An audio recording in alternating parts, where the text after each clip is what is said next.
Some big news coming in from Mamata Banerjee's government there, West Bengal. Mamata now writes to the President Ramnath Kovind on death of a BJP leader there in West Bengal.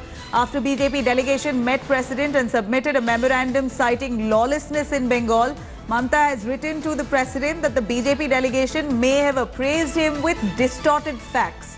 Mamata has said that the death appears to be a case of suspected suicide and related to some local money transfer activities. She's told the President that she has handed over a case to the CID for proper investigation there. Mamata Banerjee coming out with a letter to the President Ramnath Kovind on the death of a BJP leader, created quite some uproar in West Bengal there.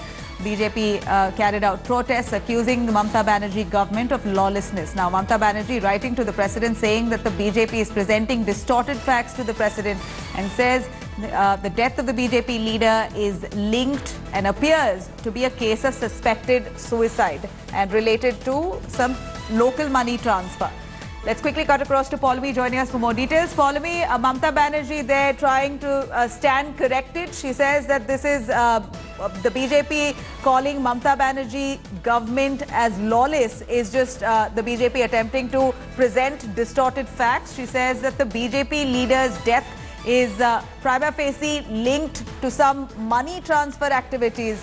Do elaborate on the situation there. That's right. Today, Trinamool Congress's Rajya Sabha leader, Derek O'Brien, met the president. Over a 25-minute interaction, he handed over a letter from the Chief Minister of West Bengal to the president. Yesterday, the BJP delegation had said that the death of the legislator from Ahmedabad in West Bengal, Debendranath Roy, was a case of murder and there should be a CBI probe. The Trinamool Congress, though, has said that this appears to be prima facie a case of suicide and it is being investigated. Mamata Banerjee, in her letter, has told the president that it is not a political case as is being made out to be by the Bharatiya Janata Party. There is a suicide note. In that suicide note, 2 persons have been named as well, who also seem to be indulging in certain local money transfer activities, and that is what this entire case seems to be about. Right. And she has handed over the case to the CID. She says that the West Bengal state has nothing against any political leader or any political party, and we should let the truth unravel itself, let the investigation follow its due course. Right. Paulami, thank you very much for joining us with those details there. Hello everyone, this is Rahul Kamal here. Hope you enjoyed this video. For the latest news and analysis, like and subscribe the India Today YouTube channel and don't forget to press the bell icon to stay updated.